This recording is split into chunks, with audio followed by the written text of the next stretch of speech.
Հիվանդությունը երկու տեսակի լինում, մարմնավոր կամ հոգևոր։ Եվ բժշկարաններն էլ հիվանդանոցներն էլ երկու տեսակի լինում, մարմնավոր եւ հոգևոր։ Մարմնավոր հիվանդանոցը ամբողջ բժշկությունն է, իր դարավոր փորձով։ Ինչքան մարդությունը կա, այնքան բժշկությունը կա, որտեվ Ադամի դրախտից վտարվելուց հետո մարդիկ սկսեցին հիվանդանալ, մեռնել։ Եվ Աստծո ողորմությամբ, Աստված բնության մեջ նաև դրել էր այդ հիվանդությունների բուժումը, մահվան ամոքումը, մահվան ամոքումն ինչ է, մեռելների հարությունն է, Աստված մեր ամբողջ բնությունը բուժում է, թե ֆիզիկապես է բզնում մարմնի անդամները եւ թե ամբողջապես հարություն է տարել, թե Քրիստոս նույնն էլ ցույց տվեց, չէ՞, սկզբում անդամալույծին բուժեց,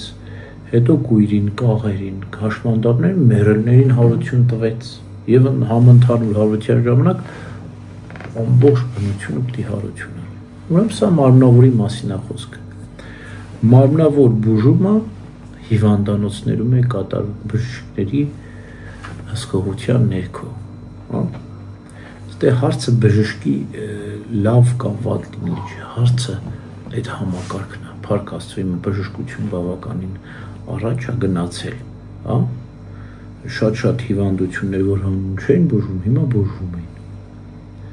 Եվ եթե մարդը մարմնապես հիվանդ է, պետք է լինի հիվանդանոց։ Հիմա ընդհանրենք մարդը հոգեպես է հիվանդ։ Հոգին է հիվանդ։ Հոգին ինչով է հիվանդանում։ Հոգին հիվանդանում է մեղքերից հիմնականում կամ օտար ազդեցություններից, մարդու եւ մարդու հանդեպ գործված սխալներից, իր հանդեպ, իր գործված սխալներից եւ իր հանդեպ գործված սխալներից։ Այսպես մարդու հոգին հիվանդանում, հա։ Հիմա ինչ անի, մարդը ուզում է հոգեպես հաղթահարի այդ բոլորը։ Հոգևոր բժշկարանը եկեղեցին է։ Տես ինչպես մենք բժշկին այդքան ուշադրություն չդարձեցինք, այլ բժշկական համակարգին ուշադրություն դարձեցինք, որ կրում է այդ հեղինակությունը, չէ, ամեն մարդ չի բժշկ դառնում, նա պետք է այդ ամբողջ բժշկական համալսանի ընթացքը վերջացնի, Հիպոկրատի երդումը տա, հա, դառնա բժիշկ, բայց դրանից հետո դեռ ինքը նաև փորձառություն պետք է անցնի։ Բժիշկը պետք է իրապես դառնա, գիտելիքներով չէ, այլ նաև փորձառությամբ։ Ճիշտ այդպես էլ եկեղեցին է։ Եկեղեցին կրթում, դաստիարակումը, համալսարան, ճեմարան պետք է ավարտի ամբողջ, բայց դե դեռ բավարար չի, պետք է ձեռնադրություն ստանա, կարծես Հիպոկրատի երդումը դա ձեռնադրությունն է։ Ձեռնադրությունն ինչ է տալիս։ Իշխանություն մարդուն տալիս է իշխանություն, հա, եւ այդքանով հանդես դեռևս փորձառություն է պետք, հոգևոր կյանքի փորձառություն, մարդկանց լսելու, մարդկանց ցավերը հասկանալու, կիսելու, օգնելու, բուժելու։ Այս ամբողջ նախաբանից հետո մենք եթե ուզում ենք հոգեպես բժշկվել, պետք է գնանք հոգևորականի մոտ, խոստովանենք, ապաշխարենք, բժշկության աղոթք մեզ վրա արվի, քահանայական ձեռնադրության իշխանությամբ, ինքնագլուխ մարդիկ, ինքնուս, ինքնակոչ, ձեռք դնելու, ավետարան կարդալու, նարեկ կարդալու, ինչ-որ տարօրինակ ծեսեր կատարելու եւ բժշկության աղոթք անելու իրավունք չունեն։ Ով էլ ուզում է լինի։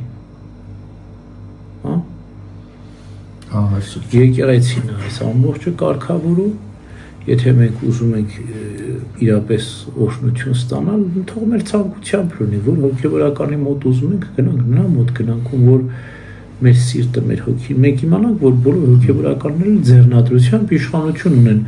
բժշկության աղոթք անելու, բայց եկեղեցին չի մերժում մարդու անձնական ցանկությունը, եթե ուզում է այս մեկի մոտ գնալ, թող այդ մեկի մոտ գնա։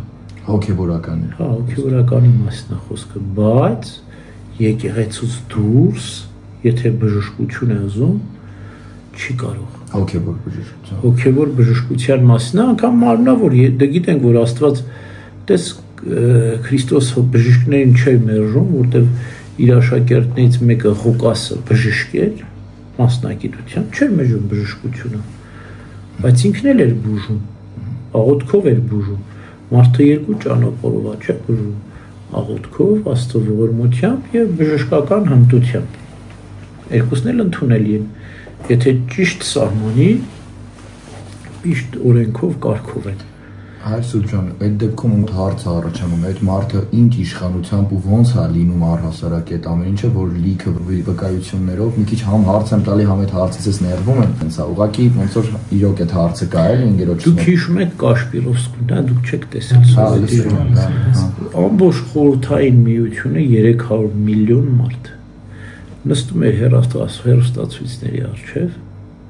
Կաշպիրովսկին հեռուստացույցով, ոչ թե անձնական, այլ հեռուստացույցով սեանս էր անցկացնում։ Բաժակով ջրեր էին դնում, ճակերտավոր, լիցքավորվում են այդ ջրերը, ասում են դե խմեք։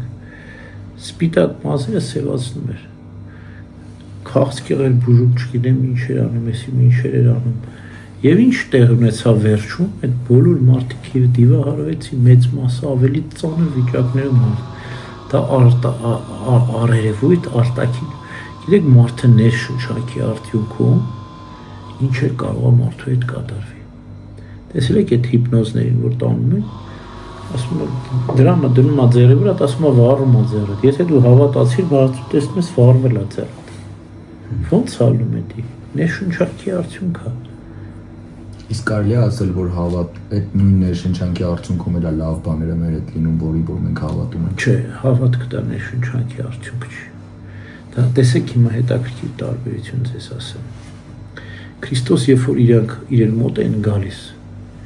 ասում էր հավատում ես, որ ես քո աչքերը կարող եմ բացել։ Չէր ասում դու ներշնչվի, հավատա, չէ։ Հիպնոզն է ասում հավատա, չէ, քտես դու պիտի զգաք այդ տրփությունը տարբերության։ Հավատքը ներշնչանք չի։ Հավատքը հստակ կայուն աստվածային ունակություն է Քրիստոսից իջած։ Իսկ մնացածը ներշնչանք է։ Սրանք էական տարբերություններ կան։ Օրինակ հոգևորական, օրինակ իմ պարագային ես ցերկս դնում եմ ոչ ինքս եմ այդպես ներշնչվում, ոչ էլ դիմացինին եմ ասում ներշնչվի։ Բայց հաստատ իմ քահանայական ձեռնադրությամբ, իմ քարական իշխանությամբ վերցնում եմ նարեկ եմ կարդում։ Եվ տեսնում եմ մարդկանց վրա ազդում է, ես հասկանում եմ, որ ես ոչ բան չեմ արել։ Որ Աստված քահանայական ձեռնության իշխանությամբ օրհնեց այդ մարդու հավատքի համապատասխան։ Ոքի մի հատ տենց առակ կա է Հայր Սուրբ, որ կուսանոց մի հատ պիղծ մարդ է մտնում վանականի շորերով, կարծեմ հենց ձեզնից եմ լսել այդ առակը։ Հայր Դանիելն է ներկայացնում գողա լինում ինքը, մտնում է վանքից գողություն անի, Հայր Դանիելի կերպարանքով է գալիս, այդ կինն էլ իմանում է Հայր Դանիել, ասում է բեր ոտեր դի լվա։ Ոտքեր լվում, այդ ջրով ինքը լվացվում է բուժվում։ Հիմա էլի ներշնչանք չկա։ Հա, հավատք։ Ոչ մի ներշնչանք, մարդը իր հավատքով բուժվեց։ Հետո այն էլ չէր ներշնչում դիմացինին։ Ոչ մյուսն էր ներշնչում, որ ներշնչվում էլի։ Խաբկանք չպետք է լինի։ Մարդը չպետք է խաբի։ Անկեղծ լինի։